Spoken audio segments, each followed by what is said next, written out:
अरे जुल्म करे छड़ियो, कहड़ो करे छड़ियो।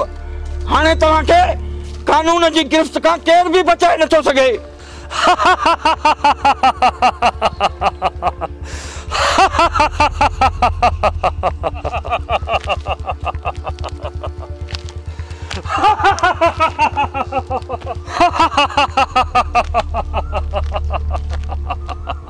चाचा जाबिर कदे भी कचो कम ना कंदो। सूबेदार के पूरा 5 लाख खराया है। मुंहिंजी सौट गुलाम जी हुन गिरफ्तारी ॾेखारे छॾी आहे। असां जहिड़े वक़्तु ॿई इलाइक़े में हुआसीं, भले केस कान इक़बाल वारा, हू असांजो कुझु बि बिगाड़ नथा सघनि। हितां जी अदालत मां त बची सघो था, पर कुदरत वारे जी अदालत मां तव्हांखे केरु नथो बचाए सघे। चाचा मरण खां पोइ कंहिं ॾिठो आहे केरु दोज़ख में आहे केरु जन्नत में आहे? सभिनी जा अमल ॿुधाइनि था। चाचा तू ही जन्नत में वञ जा, असां लाइ दोज़ख ही सही आहे। इहा त मौत खां पोइ ख़बर पवंदी। चाचा जेके 4 ॾींहं ज़िंदगी जा बचा आहिनि उहे त थकुन था गुज़ारण दे। चाचा तो त असांजे लाइ जहिड़ी दोज़ख ठाहे छॾी आहे। हक़ सच तव्हांखे ॾुखियो थो लॻे। 4 खून कया अथव, 4 वॾो कीस कयो अथव, वॾो ज़ुल्म कयो अथव। मूंखे ॾुख इहो आहे इक़बाल बची वियो, उहो बि पूरो थी वञे हा, त पोइ केर बि दाद फरियाद वारो न रहे हा। सौट जेकॾहिं अञा बि न मुड़ियो त पोइ इक़बाल खे बि पूरो कंदासीं। अरे कुछ खुदा जो खौफ कयो, कुछ खुदा जो खौफ कयो। न कयो ज़ुल्म हिन ज़मीन ते रहण वारनि सां, न कयो ज़ुल्म हिन गरीब मिस्कीननि सां। या अल्लाह इन बेवकूफ़ नादाननि खे का समझ दे मुंहिंजा मालिक, मुंहिंजा अल्लाह का समझ दे।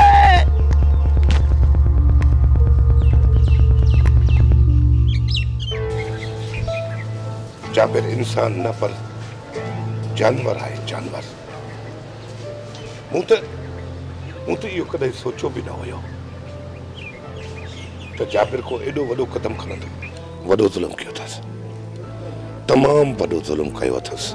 वो तो बाबा सही मां तव्हांखे पहिरियों ही ॿुधायो तो यो जाबिर कोन मुड़ंदो। मूं तो सोचो हुयो त वो लठ बाठे सां पलांद वठंदो, पर मूंखे कहिड़ी ख़बर त हिक ही धक सां कमीणो इक़बाल जे पूरे खानदान के तबाह करे छॾींदो। हाणे इक़बाल वीचारो छा थो करे सघे? अञा सुल्तान जिंदा है। वो जहिड़ो जिंदा है जहिड़ो न आहे, अञा उनखे होश भी न आयो, अञा खतरो टरियो न आहे बाबा साईं। जेकॾहिं सुल्तान ही नथो बचे पोइ त इक़बाल जीअरो लाश बणिजी वेंदो। जिंदा लाश त बणिजी वियो आहे। मालिक उनखे सबुर अता कंदो। सदमो बाक़ी ॾाढो रसियो अथसि। हिक ही धक सां पूरो खानदान खत्म थी वियोसि। बाबा साईं पुलिस भी जाबिर वारनि खे कोन छॾींदी। जाबिर वॾो खिलाड़ी आहे। ॾिसजां इहो कुझु ॾींहंनि में कुझु अरसे में पंहिंजी ज़मानत कराए वेंदो। सौट ॾे ख़बर वकील छा चयो? वकील चयो उन्हनि झेड़े जो जेको वक़्तु लिखायो आहे ऐं तारीख़, तव्हां उन तारीख़ ऐं उन ॾींहं ते लाकब में हुया। बसि इहा तव्हांजी गिरफ़्तारी वारी एनसी तेरी हाज़िरी ते जज साम्हूं पेश कंदुसि त केस जो दम टुटी वेंदो। असांजे हमराहनि खे त सौट कुझु न थींदो न। वकील चयो 2-3 हाज़िरियुनि में केस ही ख़त्म थी वेंदो। तव्हां रुगो 2 या 3 पक्का शहादत कयो। जेके शहीदी ॾियनि त रुस्तुम ऐं दिलावर उन ॾींहुं शहर खां ॿाहिरि वियल हुया ऐं राहिब असां वटि रहियल हुयो। जेकॾहिं ईअं थियो ॿियो असांखे छा खपे? नांग भी मरी विया, लखियूं भी बची वियूं। रुगो हमरा ख़ैर सां अचनि, पोइ त मां पीर पखड़ई लाल ते मिठाइयूं विराईंदुसि। सौट तो अञा जाबिर जी चाल खे सुञातो किथे आहे?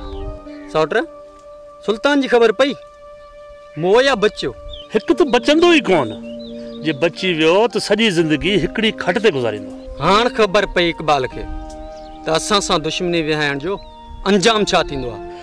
सिर्फ़ इक़बाल खे न, पूरी सतरजी खे ख़बर पइजी वई आहे। जाबिर सां दुश्मनी विहाइण पंहिंजी मौत खे दावत ॾियण आहे।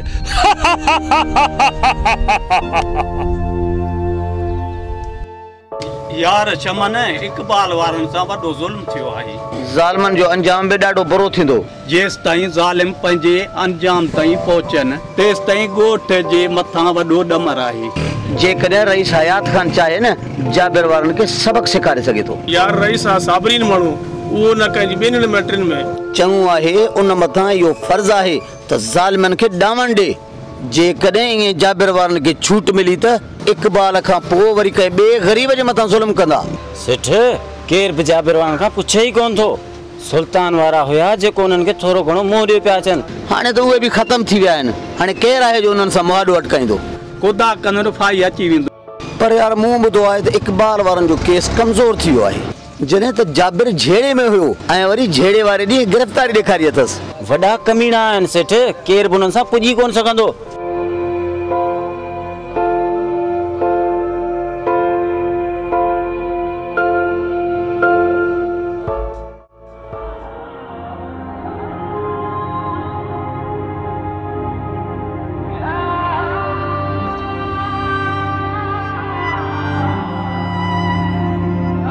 बाबा चाहता कि होश कोन ईंदो। पुट मालिक असां मथां ज़रूर रहम कंदो। सुल्तान खे कुझु बि न थींदो। जेकर अदा के होश न आयो पोइ बाबा अलाह ई न कंदो पुट। अहिड़ियूं ॻाल्हियूं न कर। सुल्तान खे ज़रूर होश ईंदो। बाबा जेकर अदा होश में ईंदो त पोइ जाबिर वारनि खां पलांद न कंदासीं। पुट ख़ुदा कंदो कानून जी सज़ा ईंदनि।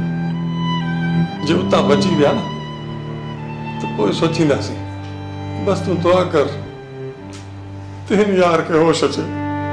पुट टिनि जवाननि जो सदमो मूं बर्दाश्त कयो आहे, पर जे हिनखे कुझु थियो न त पोइ बची मां बि कोन सघंदुसि। अल्लाह कंदो बाबा अदा खे कुझु बि कोन थींदो। तमामु जल्द अदा होश में अची वेंदो इंशाअल्लाह। ये मुझे पुट शींहुं आहे। ये मौत खे शिकस्त ॾेई ज़िंदगी जी तरफ़ ज़रूर मोटंदो। ज़रूर मोटंदो इंशाअल्लाह बाबा इंशाअल्लाह।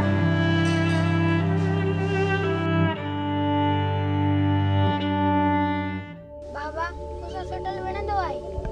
सोडल सबक सिखी वियो आहे। हाणे भुल में बि कॾहिं तोसां न विढ़ंदो।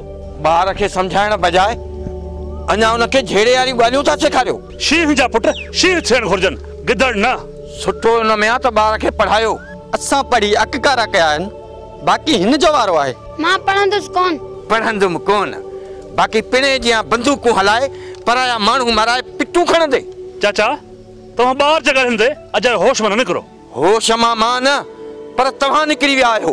अरे मामूली ॻाल्हि तां इक़बाल वारनि जा 4 मुड़ुस मारिया अथव। तव्हांखे ख़ुदा जो ख़ौफ़ बि कोन थो थिए। बस चाचा बस, महिरबानी कयो, अॼु मथे में सूर न विझो। चाचा नसीहतूं न ॾे त फाटी मरे। मूं तोबा कई पुट, मूं ज़ारी कई, पर ॻाल्हि ॿुधो। हिकिड़ो वक़्तु ईंदो ॾाढो पछताईंदो।